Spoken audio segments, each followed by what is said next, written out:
name, number one, if you can see, is I'm King Outlaw. I'm a Latin king, and I'm an outlaw from Brooklyn, okay? I represent everywhere I go.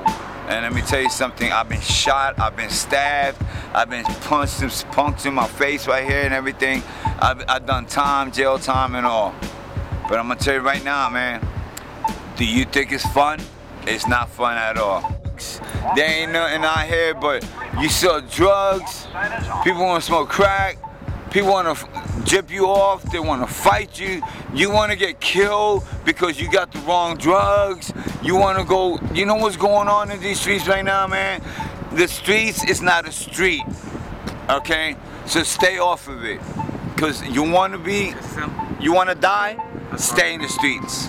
If you wanna die, stay in the streets, make sure that.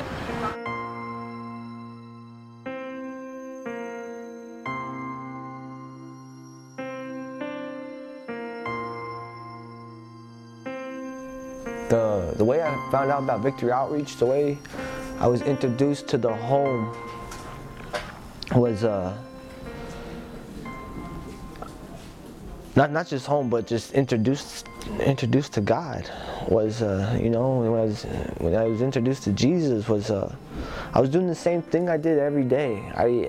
I wasn't looking, I wasn't seeking, you know, and that's one of the key factors in my walk with Christ, is why I know it's all Him, because I wasn't seeking Him at all. I wasn't. That's one thing I just got to make clear. I always, at least for myself, I always tell the men when I'm giving a message or whatever, I'm speaking to myself first. So I was doing the same thing I did every day. The day I heard about Victory Outreach, I was out panhandling, getting enough money just to get well in the morning so I could try to get an actual fix through the afternoon. And I did my thing, you know, and I went back to my area, and I went back to that wall of mine, and I was sitting on that wall, and this pastor, his name is Pastor Andrew, he came down with a group of people and came and told me about the home. But the way all that worked out was my little brother, one day I was out there. Now this was 2 days before this happened. My little brother, I didn't see him for a long time. You know, no one really knew. I mean, I'm sure some people knew where I was. You know, I know some of my family did, but I didn't really see anybody. But my brother, I'm down there on Tropicana. I'm holding a sign, and I remember hearing someone calling my name. I remember looking. It was my little brother.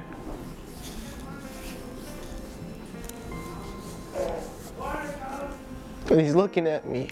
He's asking me, "Bro, what are you doing?" He's asking me, "What are you doing, man?"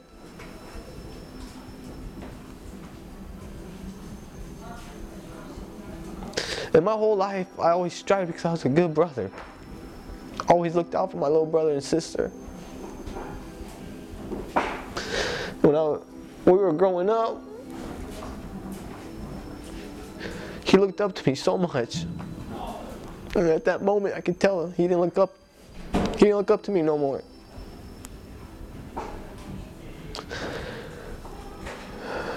It really hurt me. And I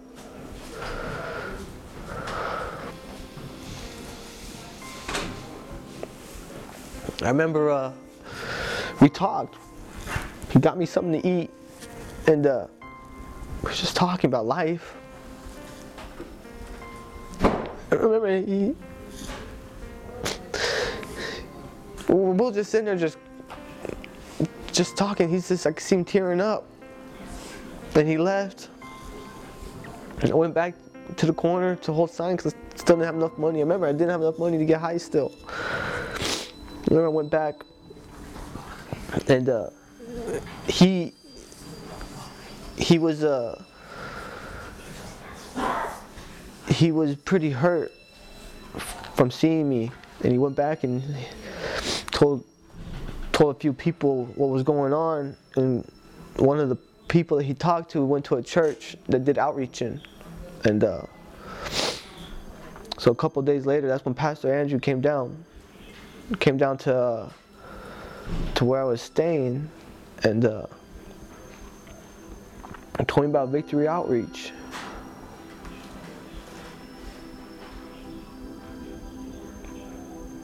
And I didn't know that day my life was going to change. I didn't wake up that morning thinking that life was over. Because I got to a point in my life where, before the home, I didn't think I could change. I didn't think there was any way out. That this is who I am.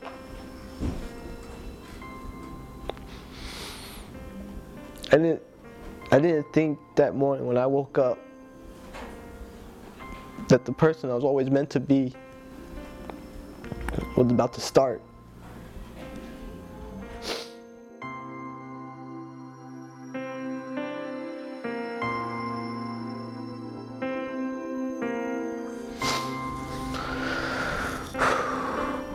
And talking to Pastor Andrew, and he told me about the home, and he didn't have to convince me to come to the house. It was all divine appointment. It was, I tell the guys, I got to a point where I didn't want help. The mind state that I was in, thinking I couldn't change, I didn't care for help no more. I didn't care. And it was like nothing scared me to God. It was the love of God that brought me in. Even if I wanted to say no that day, I couldn't, because part of me wanted to say no. I just couldn't spit it out. And I just said, yes, I'll go. And that's how I came to the home.